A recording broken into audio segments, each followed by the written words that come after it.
All right, it has been a hot minute since the last time I recorded. Today is Wednesday, November 25th. The tournament has progressed a decent click since the uh, fourth round. In fact, I believe, are headed directly into semifinals right now. We might be in finals, actually. Let me double check real quick. Um, Yeah, we're headed into finals. We know one of our two finalists, Anarchist, beat out Caillou, Jund, uh, Jund Treasures, off of like sustainable investments, beating out the five color Golden Age control deck. And then the other semifinals matchup is the white blue tempo deck that we faced in round two, in the hands of Drake, uh, versus Split Moon on black colorless. So, uh, final thoughts on the deck. I think a lot of the games I lost came down to a mixture of awkward draws on my part, good draws on my opponent's part, and most critically, I think pilot error. I think I made some mistakes over the course of the run, uh, and I think those mistakes really piled up game by game, match after match, to start putting me in some awkward positions in matches where I really couldn't afford to be in awkward positions. I am not entirely sure what I could have done necessarily beyond draw better against Drake on white blue tempo, and ultimately drawing better isn't something I necessarily have any control over. Or I guess hoping my opponent draws worse necessarily. I do think that's just not necessarily a super favorable matchup for this deck. I feel more even on the matchup that we faced in round four. Really did kind of get crushed there by variance. Zakros Decree really is the best card for red white enchantments against something like this deck. And my opponent having it all three games really was just profoundly backbreaking, coupled with some really unfortunate draws in that fourth round. Um, Ultimately, I think my biggest thought on this deck is if you like the look of this deck, there is a lot to enjoy about it. I know there are some cards that Stasis and I have talked about. Stasis especially has had their eye on in the time since.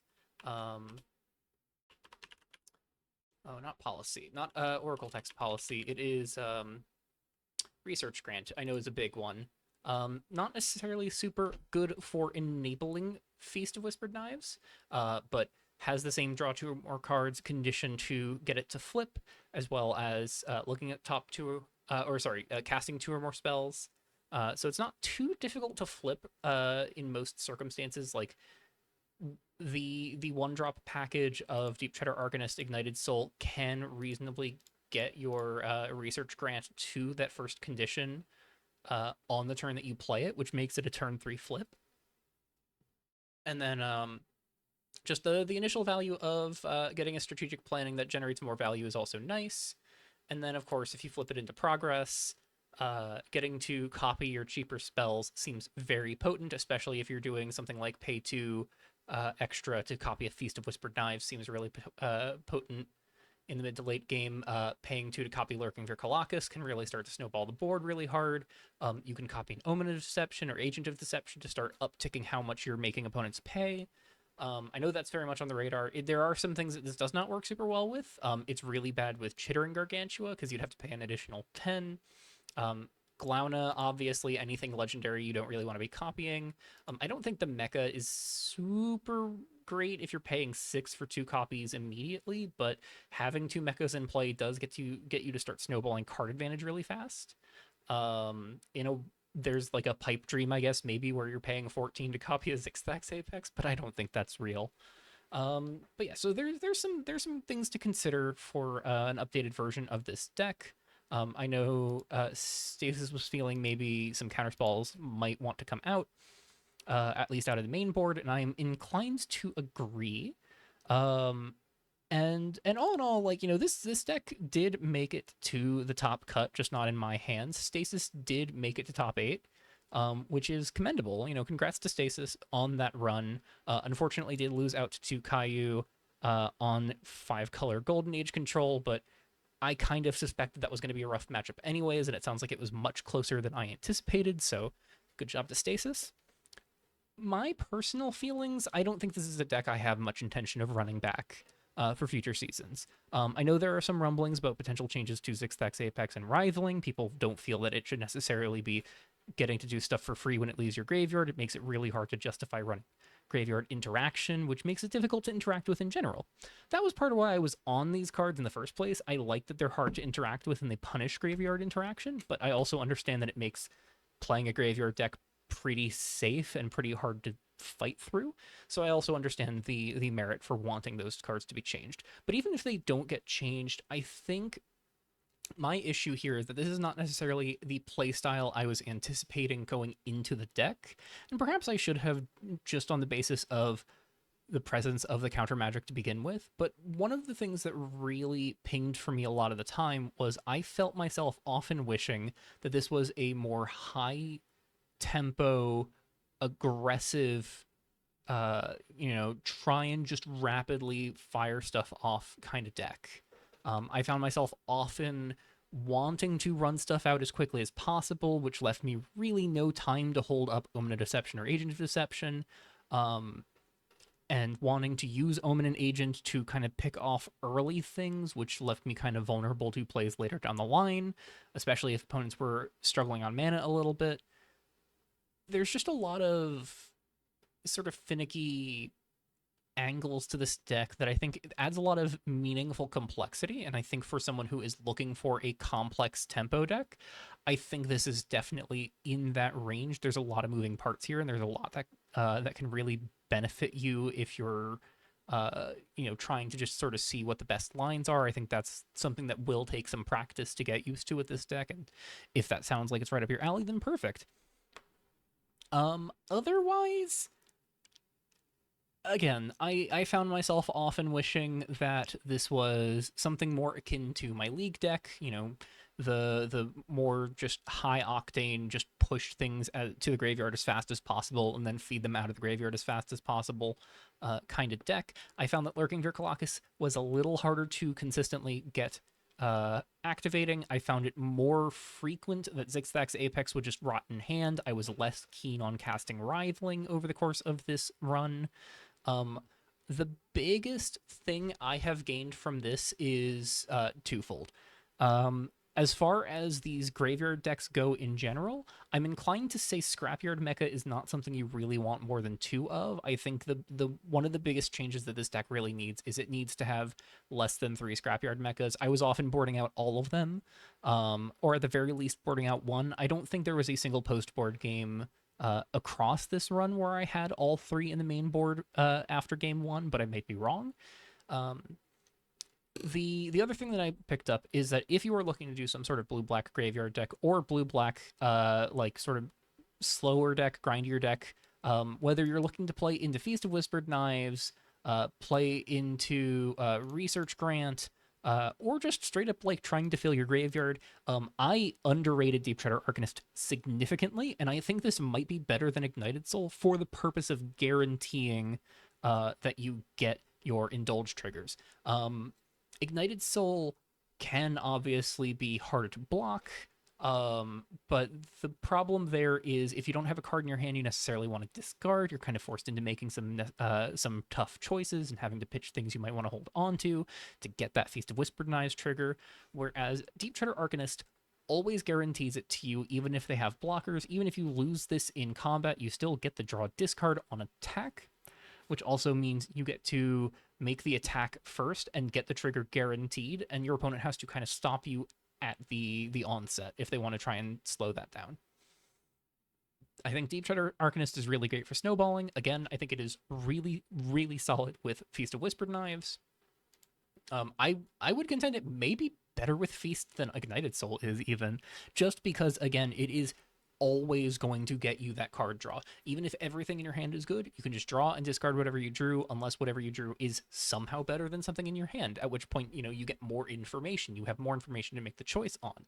Whereas, again, Ignited Soul, you have to kind of go in not really knowing what the top card of your library is. Um, and I think that's really beneficial. As it stands, again, I felt like the Apex was really rotting in the hand a lot. Having only the Deep Treader Arcanists and Ignited Souls to discard it was really unfortunate, and the Scrapyard mecha was kind of not super great.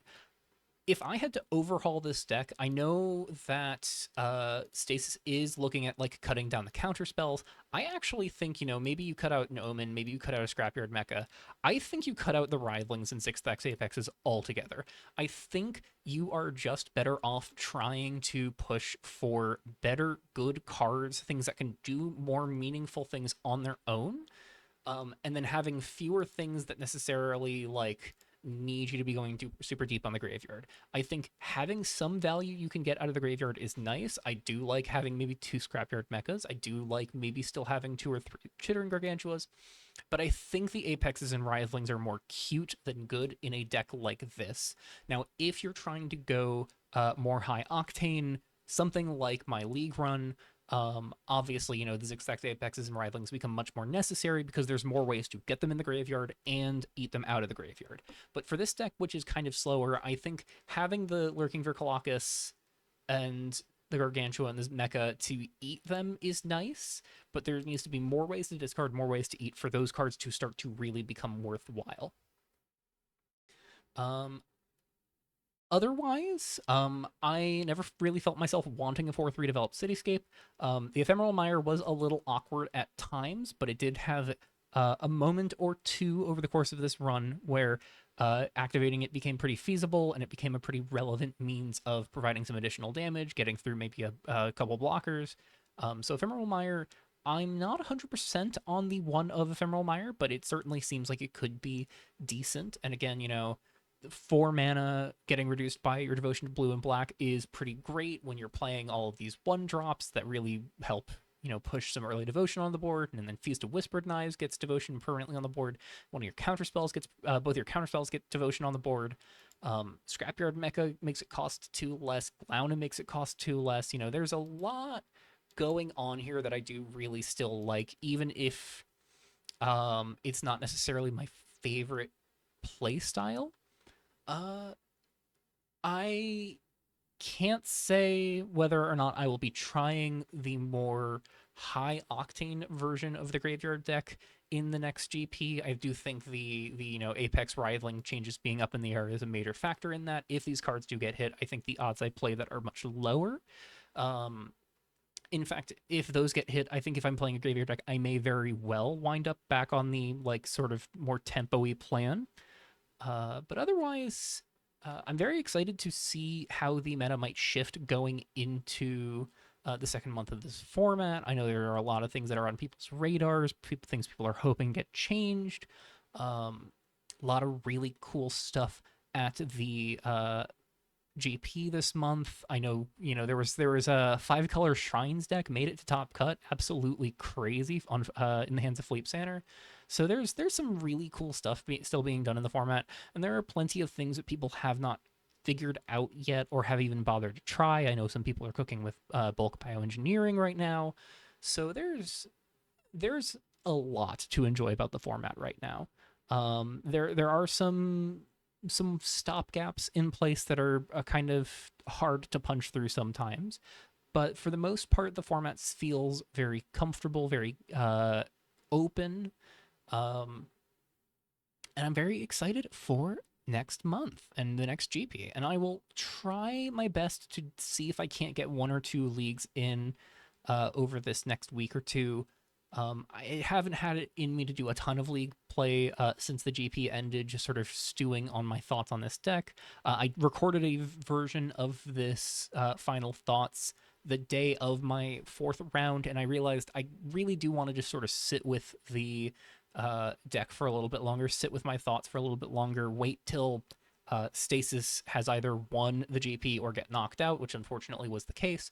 So that way I could have some more complete thoughts on the deck before just kind of rushing something out here. So I hope that my thoughts on this deck have been very helpful to you if you have enjoyed watching this video.